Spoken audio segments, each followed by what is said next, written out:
Okay, so the other thing I want to introduce is subplots. You often want to plot two plots next to each other.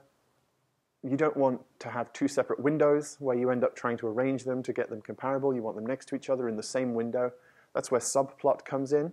So if I want to plot my sine plot and my cos plot as two separate subgraphs within the same plot, what I can do is this.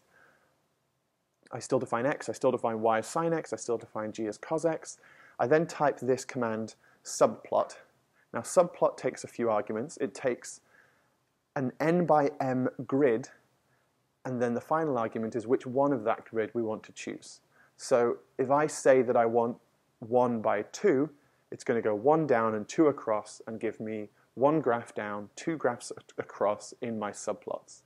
I then want to plot in the first one, so that's what the final one is. So subplot 1, 2, 1 creates a grid of 1 graph down, 2 plots across, and selects the first one ready to plot in. So then I do plot x and y, give it a legend, sine x for example. Then I keep my same layout by doing subplot 1, 2, but I select the second plot, subplot 1, 2, 2. And so it selects the second one ready to plot. Then I do my next plot command where I plot x against g. This time I've chosen to do a dashed line. I give it a legend, cos x, and that way I get my two plots next to each other. So subplot says how many down do we want, how many across do we want, and which one of them do we want. And it will select the right one. So subplot 1, 2, 1, 1 down, 2 across, selecting the first one. Subplot 1, 2, 2, 1 down, 2 across, selecting the second one. And you can make huge grids of plots like this. It gets difficult to see eventually, so you're probably not going to do more than 4, but it's definitely a useful command.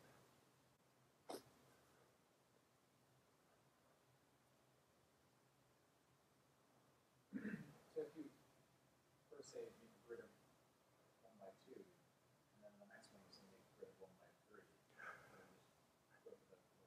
3, it will expand the grid, yeah. Yeah.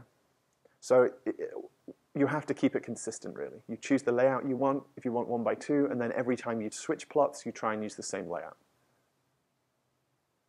if you go back and say 1, 2, 1 again, it'll overwrite. If you do 1, 2, 1, it will just select the first plot ready to plot. So if you don't have hold on, it will overwrite, but if you do have hold on, it will add the graph. So if you're writing very complicated code where you put a curve on the left graph, put a curve on the right graph, go back, put a curve on the left graph, put a curve on the right graph, etc., etc. You can just keep doing subplot 1, 2, 1, 1, 2, 2, 1, 2, 1, 1, 2, 2. As long as you have hold on, you can keep switching between them and adding to them as much as you want. So that was line graphs. You can also very easily create bar graphs in MATLAB. To demonstrate that, I'm going to make an addition to my print gene expression from file function. I've just copied all the code and made it print expression from file bar graph. It's going to do everything it did before, but rather than when I finally finished and have my output, what I'm actually going to do is use the bar command to display the results as a bar graph. Now that's not that useful because what it's going to look like is this. We're going to have every gene in whatever order they are in the file, and then the y-axis is going to be their expression value. So we can do things to make this more useful. What we can do is something like this. So again, we're in the print gene expression from file function that we wrote before. We're still importing all the data from the file. We're still going to print that we loaded that many genes. And I'm still calling the gene expression function, print gene expression function itself. But what I'm doing is taking the output, and first I'm going to sort it before I display it.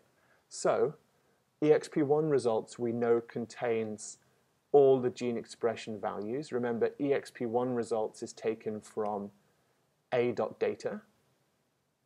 So exp1 results contains all of the expression values for each of our genes. And what I want to do is I want to sort that. So the sort command is going to sort all those gene expression values from the lowly expressed ones to the highly expressed ones. Now that's cool, but what I actually need to do is keep the gene labels in the same order. So if I just do sort exp1 results, I've then lost which gene corresponds with which name. So I'll have all the expression values in order, but I haven't also sorted the gene names into the same order. So what we need to do is make sure that we also sort the experiment 1 gene names, which is called this value, this experiment 1 genes value, experiment 1 genes taken from the text data of our file. I need to sort that by the same order. So we do that with the sort command, and previously until now, we've seen the sort command only giving a single output. So whenever we've run sort before, we've had a single variable on the left of the equal sign. Now you'll notice we have 2 in an array. And if we do that, sort command returns 2 outputs, one of which is the sorted array, the other of which is the index that gives that order. So what I mean is that if the second item in the array needs to be first to give the correct order, it's going to tell me that that order is what's required. It's going to store the order that I need to sort things into to recreate that order. So I will be an array of indexes in the order that produces the numerically ascending order. So it'll be like, it'll say that I need index 2, and then I need index 5, and then I need index 1. So by having that, we're able to apply the same order to our gene names to make sure that our gene names are in the same order as our ascending gene expression values. If we just ran sort on the gene names, what we'd get is them in alphabetical order, which is not what we want. We want them in the order that the gene expression values are.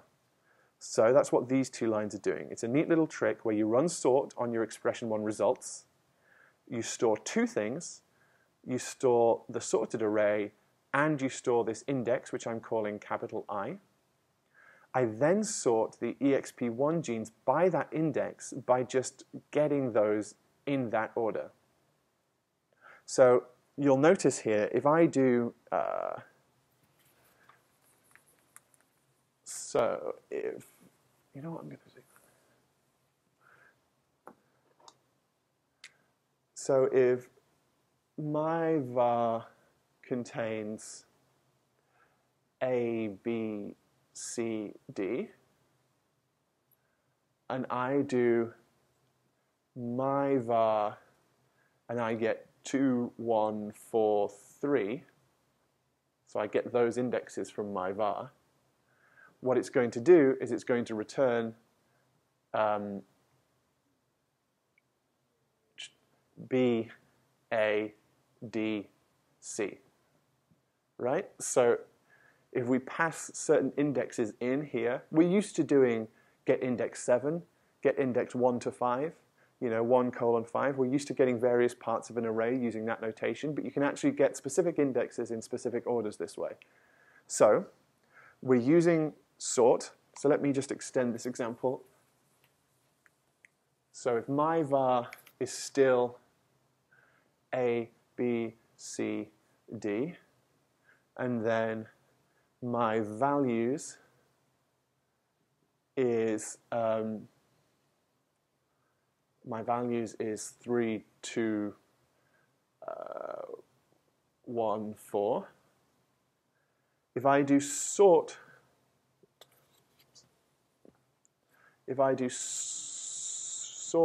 on my vals and get 2 outputs,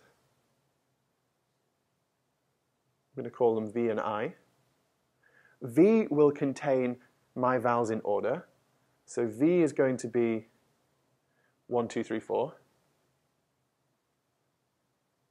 But I is going to be the indexes we need to get them in order. So it's going to be 3, 2, 1, 4.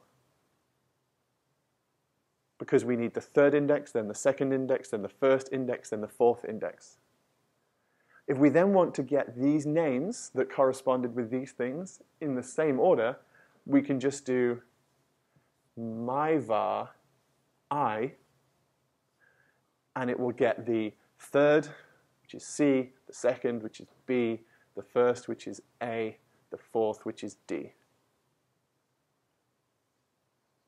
So if we wanted to keep these things lined up in the same order, even though we've resorted this, we use this I index to get this in the same order as this.